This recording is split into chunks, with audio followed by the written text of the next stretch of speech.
Mega cassette के माध्यम से पुनीत मिश्रा भैया के देख रेख में नई दिल्ली मायापुरी से आप सबको शिव बाबा से अवधि बिरहा प्रस्तुत करने जा रहा हूं। मैं गायक घनश्याम। आशा ही नहीं उम्मीद है कि आप लोगों को अवश्य पसंद आएगा। 12 वर्ष पार्वती तपस्या की हमें दुल्हा मिले तो भगवान भोला दानी नाव और ब्राह्मण तिलक चढ़ाए के आएंगे। राजा हेमंचल कुर्सी पर बैठाए के पंडित जी से पूछत है तनी हमारे दमादे का हाल बतावा कैसन हमें। यही से हमारे बिरहा की शुरुआत हो मास्टर।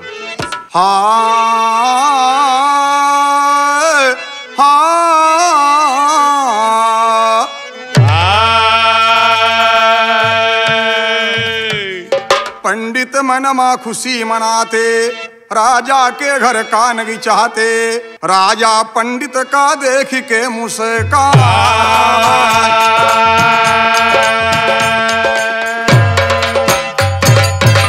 देख के पंडित मुस्काने तब राजा बात चलावा सुन। देख के पंडित मुस्काने तब राजा बात चलावा सुन। चांदी के कुर्सी पर राजा पंडित का बैठावा सुन।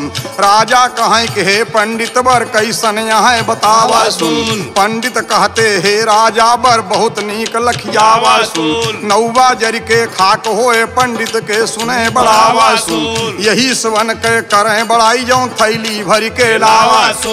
नौवा कहा महाराज पंडित जी का दक्षिणा के लालच हुए हम बतावत ही कि तुम्हारी बिटिया के जोगे शंकर भगवान ना आया है। नौवा बतावत कैसे बा। नौवा कहे कि हे राजा तू यन के कहे न जावा सुन। यन के कहे न जावा सुन यही तो बाटे दिल के खोटा। दहिया भरमा राखी मल के बैठा बा जैसे सोटा।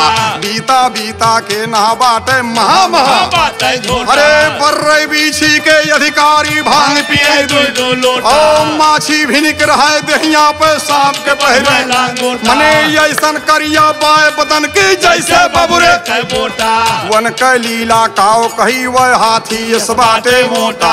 हर कुरियायक कौना वन के नायक को थरिया लोटा। नायक को थरिया लोटा एक बात यवर कहबे थोड़ा। ऐसन बर बेकूफ मिला की बैलक बने बा घोड़ा। ऐसन बर बेकूफ मिला की बैलक बने बा घोड़ा। ऐसन बर बेकूफ मिला की बैलक बने बा घोड़ा। ऐसन बर बेकूफ मिला की बैलक बने बा घोड़ा। और दे लगाम पूछ के ओरी सांप के बने बा और करे देहिया महाराजा बा पाओ पाओ मने भाग फूट के पार्वती के जो पाए ऐसन जोड़ा। और सईदी बैठ सभा मांख फाट परे वन के घोड़ा। राम फेर से पेशन पैब्या जाय कतहु बीना रोड़ा। भैया देखें मैना रानी जब बात सुनी नाऊ से तो उदास हो गए। हमारे बिटिया के 12 वर्ष तपस्या बेकार हो गए। देखे बाप बेटवा ज्यादा मानत थे महतारी बिटिया के। मैना रानी कहीं कुछ भी हो हम नारद भगवान के वही में पार्वती बिटिया के शादी हम शंकर भगवान के साथ में नहीं करें। भाव बदल के विराग मास्टर अरे मैना रानी का हुई गए फिकरिया ना वही रानी का हुई गए।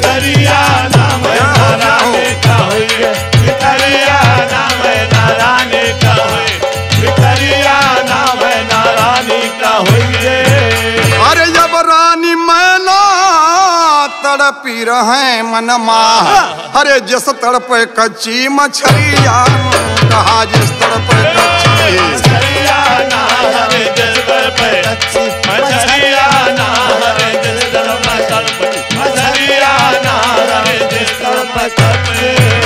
कहे पार्वती के अरे तप हो गए खराब।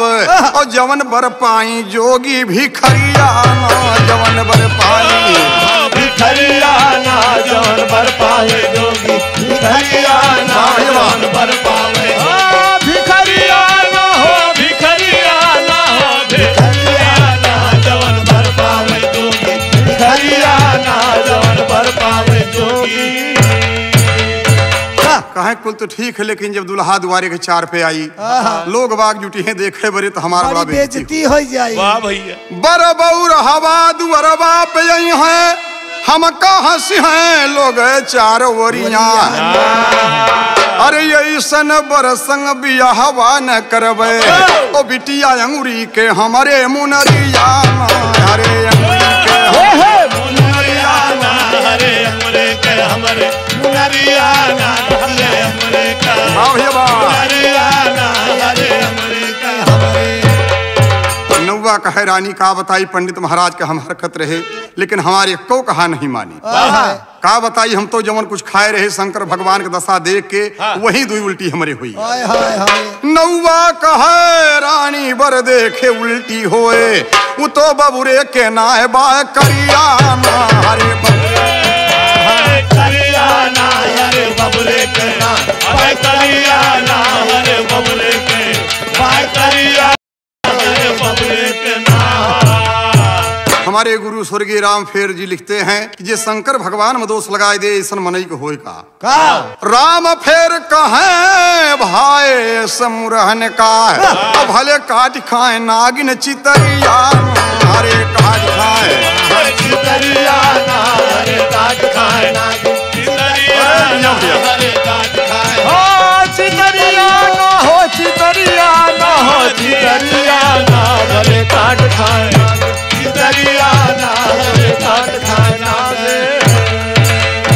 तब काटे नागिन चितरिया पंडित राजा का समझाई यकनाऊ के कहे राजा तू गया का बौराई अरे ऐसन बर्बाद सुंदर की सूर्य चंद्रमा ला जाए तीन लोग के मायावन के हृदय माँ बाटे छाई धन दौलत यो माल खजाना के नाही बा कमता राजा रानी बहुत खुशी भय पंडित अपने घर आई पंडित अपने घर में राखी चौतरफा से छितराई पंडित अपने घर में राखी चौतरफा से चितराई और माटी के घर सोना हो गई शंकर के प्रभुताई सुहरत फैल गई गौआ में कतहु नौनिया सुन पाई सुहरत फैल गई गौआ में कतहु नौनिया सुन पाई पंडित राजा का देख के मुँह से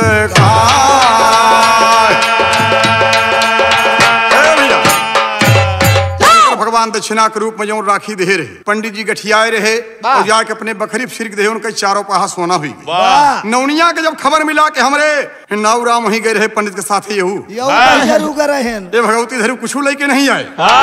अब है दोनों पराने में झगड़ा सवेरे सवेरे के जून कहे तुहार बंटा हवा मूड फोड़ दे नहरे चली जाओ तोहरे साथे हम दोनों पराने की झगड़ा मास्टर कहना कैसे कैसे नौवा नामुनि कहे सुना दहिजार बिल्कुल तू मूर्ख गमार अब हम दूसर करब भतार हमका जान के दिए तई भी लवा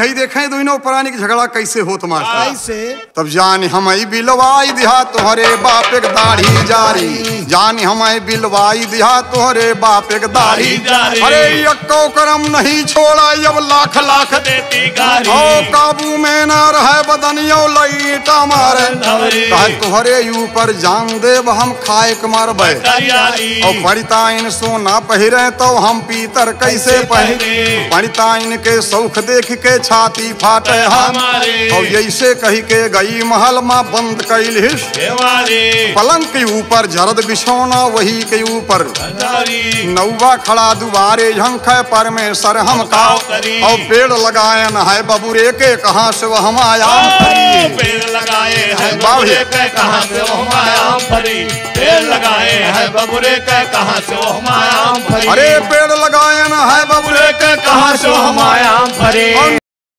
मारी खोला सोच कराना तू प्यारी जानी पीतर बहावा हम गाढ़े सोना झारी सारी लईबे मुल्तानी के जमा दुई दुई की और नाउनी तो कुछ बोले ना ही अपने रिसमा रहे और अपने रिसमा रहे भरी नाउनी बा दिल के खोट सुना चाहे जतन करा के तनो ना खुलब के मारी अरे नौवा कहे कि हे प्यारी मत करना दिल का छोट सुना हम जइबे राखी लावे तू चल के पकावा और पंडित लाई चुटकी भाई हम लाई बाढ़ के अरे घर कुरिया का कवन कहे बनवाया कहियो अरे रुपया पैसा कवन कहे लईबे सोनन के रुपया पैसा कवन कहे लईबे सोनन के और राम फेर कहते पंचो अब खूब मिलावा जोड़ खूब मिलावा जोड़ सुना तब नौवा खोल के माला एक चदरा लई के भारी तब नौवा की ना तई चलते चलते शंकर के लग पहुँचा नौवा बेचारा, वह शंकर अंतर्जामी तब महायापन। 80 वर्ष के बूढ़ पुरनिया बनी गई माली, और सींचे लागिन फूल के बगिया चंपा जूही, सींचे लागिन फूल के बगिया चंपा जूही। भैया शंकर भगवान देखे कि नाव फिर लालच बसावत बा, यहू के लालच बा कि एका संशय बा कि एक चुटकी राखी से 4 पाहा पंडित घर सोना होई यहू राखी आना आवत बा। शंकर भगवान 80 वर्ष पुरनिया के रूप बनाई के एक कमंडल लेके फुलवारी मजे मजे सींचत है। तब तक नौवा पहुंचा और शंकर जी का ना पहचानते हुए कहा, ये भैया माली, अरे वो मदारी कहाँ गया, जो नाग वाग लपेटे रहे मदारी कहाँ गए?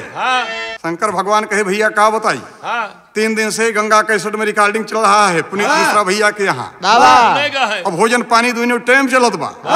बुढ़वा रहबई के है अपन डमरू लिहे वहीं पहुंचा है, भोजन करत हाँ भाई। हर मामला का यहाँ कहे तो बड़ा अच्छा बताया, मौका पाए के चदरा पसार देस कि आज इतनी राखी उठाए ले चलो कि धुई में राखी लगाओ के देह में रह जाए, यही रखिए से सोना होई के बाद। ध्यान दे दोस्त कहना बा, नौवा कहे कि ओ बेमलिया इधर कजाओ गंवारा, बुढ़वा जब कहाँ गवा जो नाग लपेटे था काला, अब इनके ऊ चला जाता पेटे के चारा, सुन के मगन भवा नौवा झट चदराया अपन।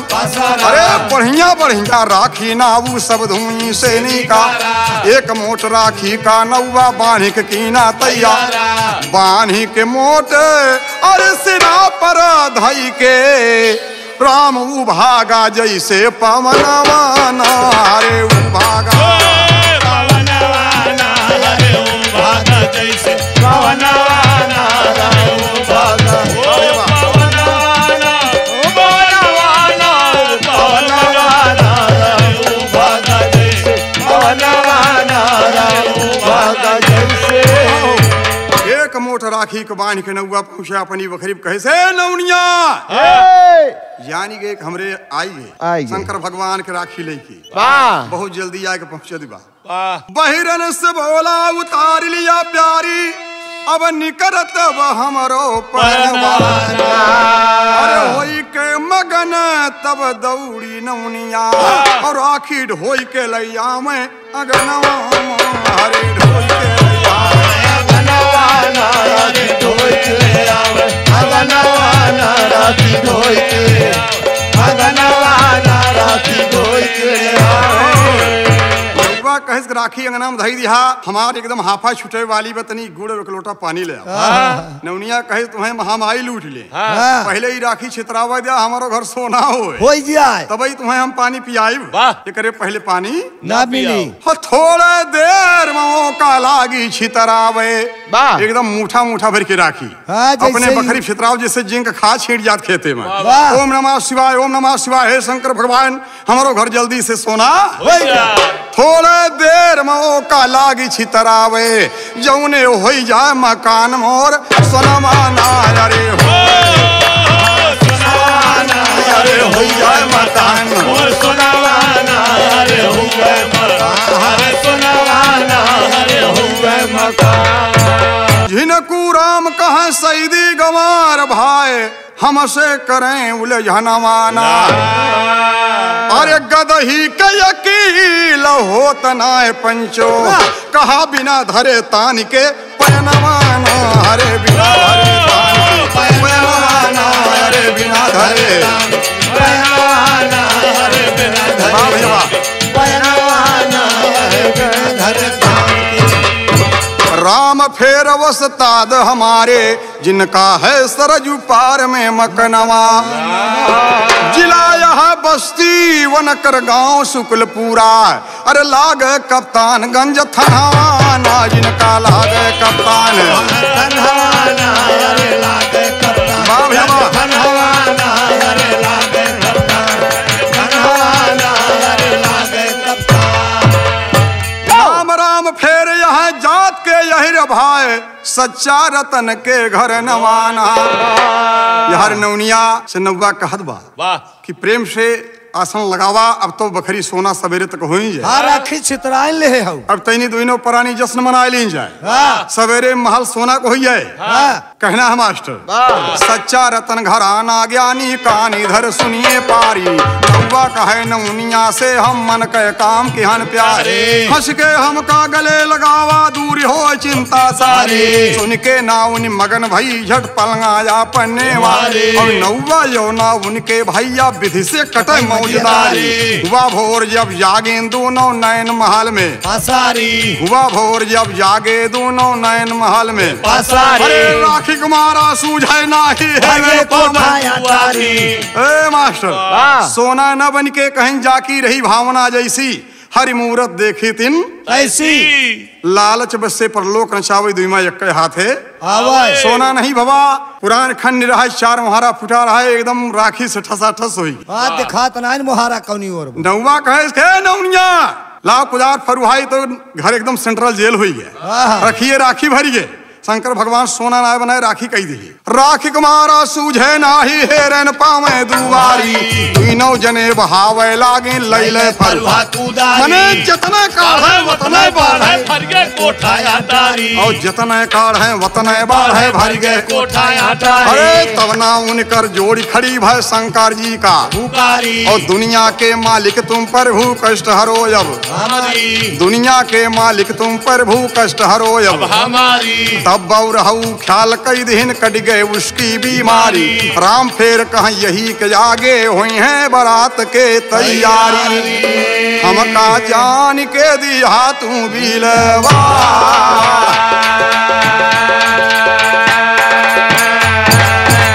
प्रेम से बोलिए शंकर भगवान की।